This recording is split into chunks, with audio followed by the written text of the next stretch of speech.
Yibunei HaMikdash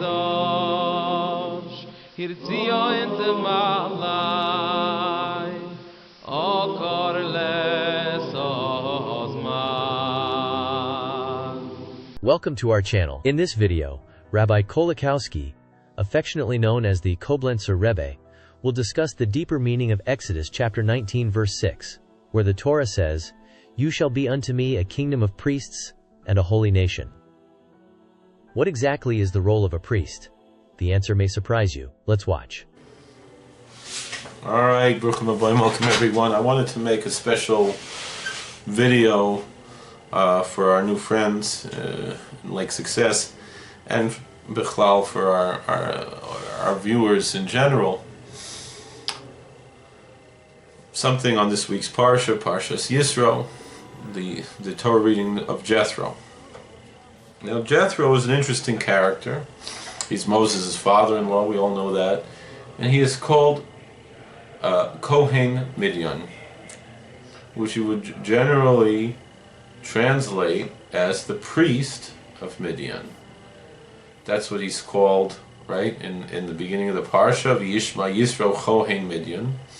And Jethro, the priest of Midian, Chosein Moshe, the father-in-law of Moses, heard it's called Ashos Elokim Moshe, everything that God did for Moses, L'Yisrael Amo, and for the Israelites, his people, Ki Hoytzi Hashem es Yisrael miMitzrayim, because the Lord took the Israelites out from Egypt. But if we look at the Targum Onkelos, we find something very interesting.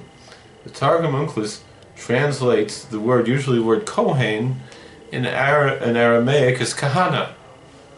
You know, it's a name that some people have as a last name that some Kohanim have, such a last name Kahana. And yet, the Targum Onkelos translates to Shema Yisro Rabbah de Midian. That Jethro, who was the Rav, the master, the rabbi, also you could understand it's like the chieftain.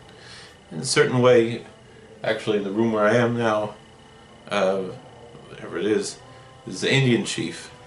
And the Indian chief is both a religious leader and a political leader. And so too that was the position that Jethro had among the Midianites.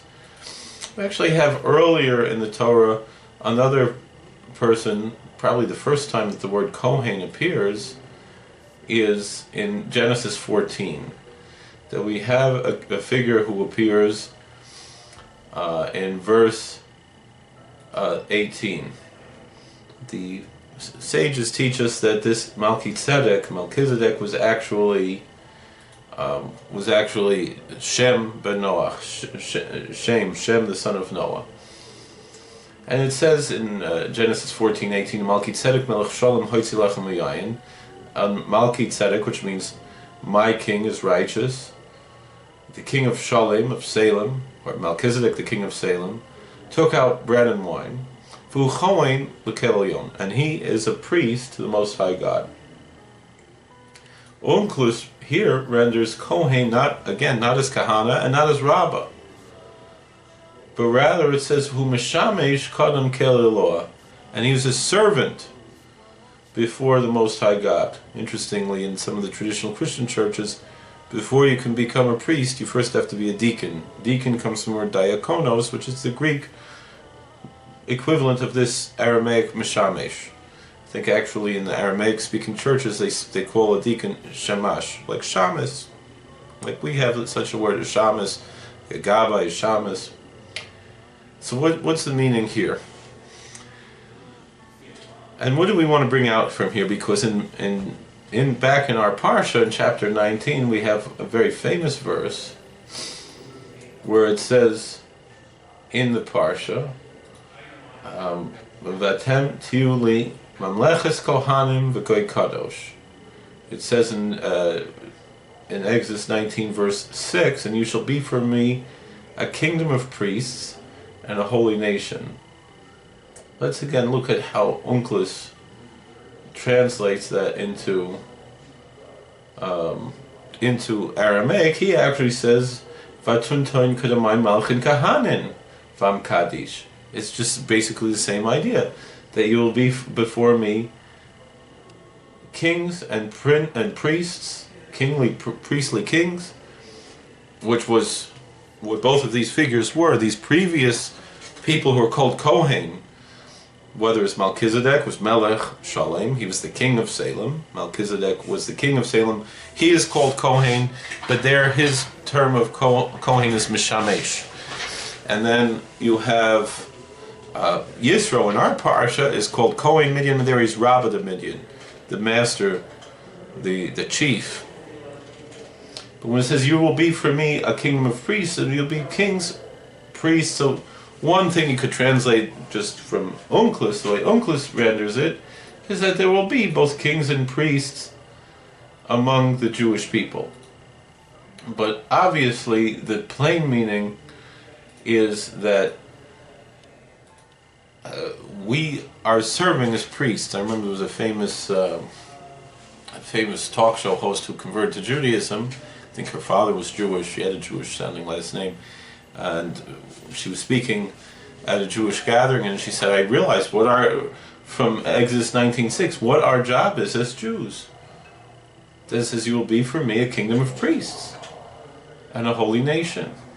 And so our job as Jews is to be priests. But what does that mean? What is a priest? What is a priest? Many Christians will look at what we saw in Genesis 14. Look, here's a priest, Melchizedek, and he's bringing out bread and wine that represents their traditions, their sacraments. And we, lahavdil, could say the same thing. We see the bread and the wine, we think of Kiddush and Hamotzi. Rashi says something very different. Rashi doesn't say that the reason why that Melchizedek brought out bread and wine was for some sacrament, some ritual.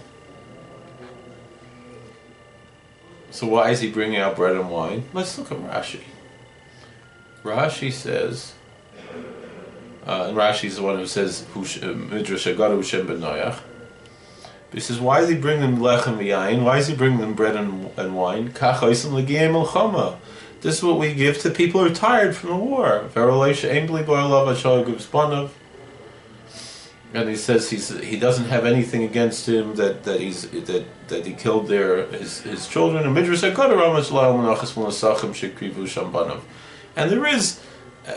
midrashic homily, a Gadic homily, that would say that this is also hinting to the libations and the meal offerings that Abraham's children would bring in Jerusalem.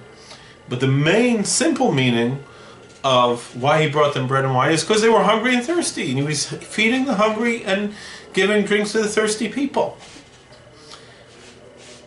And so that is what it means, that he is this mishamesh, that he is the servant,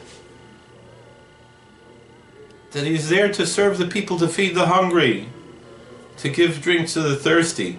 That is what the emblem of a Kohen is. That is what we are to do as a Mamlechas Kohanim. That is our purpose as a kingdom of priests, is to be servants. And I'll tell you something very interesting. Because if we look at this midrash that says it's talking about the sacrifices, and along with the sacrifices were the more, let's say, cleaner sacrifices, right? Which were the sacrifices of the meal offerings and the wine libations. But what else? What other sacrifices were they bringing? They were slaughtering animals, and they were getting dirty, and they were getting bloody. It's also part of our job as priests, as a Mamlechas Kohanim, to get into the trenches, to go serve people, to take care of an elderly relative or friend or someone who needs to be bathed, to take care of take care of people who are in prison, in the hospital, in all kinds of places, talk to people with addictions and to counsel them, to get dirty, to get down into the world, and to be of service, and to bring bring God's light and love. It's not just sitting on a throne and, oh, I'm a priest and you kiss my hands, and not that, sometimes there's a time and place for that too, because it engenders certain emotions and helps people connect to God. That's not the purpose. The real purpose and it's for everyday people and for everyone, is to be a servant, mishamish, to be a servant, to be of service to other people, to bring food to the hungry, drinks to the thirsty, to be a servant. And that's the way that we fulfill our role as being a kingdom of priests and a holy nation. And if we fulfill that, then we can go on to bring people to learn about our Torah, to learn about our God, to learn about what message we have. But the first step, how would we even get in the door, is only through a life of being of service. And actually, it's a very interesting thing. We know in Jewish law a convert cannot be the king. The convert's grandson could be the king, but the first generation convert cannot be a king. Along the same lines we see in the United States, they have to be born a citizen and not a naturalized citizen to be the president. They base that on Deuteronomy. The next generation could be the president, who's already born as a naturally born citizen. Along those lines, the rabbis discuss this question, and they say, what about being a rabbi? And they say a convert can be a rabbi. In some communities they'll say a convert cannot be the president of the synagogue, because it's a level of sorara, a level of authority that a convert is not supposed to have. But the convert could have the authority as a rabbi. Why? Because to be a rabbi, the Talmud says, is sorara shehi avdus. That is, even though it's a position of authority, it's an authority, there's authority of servitude and of service. And the thing is, we can all be that. Not just the ordained rabbis have to be of service. We all have to serve one another. And in that way, we will bring out this hisgalus of Kod Shemayim, the revelation of God's glory in this world, and fulfill our duty of being this kingdom of priests, holy nation, the light unto the nations. And we should be worthy thereby to see that great day when nation will not lift up sword against nation, neither will they learn of war anymore. Rather, that the knowledge of the Lord will cover the earth as the waters cover the sea. With the coming of Mashiach to the kingdom, Binyan Beis Hamikdash Meher Ramenu Amen. Right, God bless. Thank you for watching. Please like, share, and subscribe. Comment. We'll see you later. We hope you enjoyed this content. This channel has over 5,000 videos, including Torah commentary, podcasts, footage of Jewish and historical events, and much more. We are sure you will find more videos you will enjoy. Please like, share, subscribe, hit the bell button, and comment. Rabbi Kolakowski often makes videos based on questions in the comment section. By helping this channel grow, you are helping to spread Torah. God bless. Yibnei HaMikdash, Hirtzia in the Malah.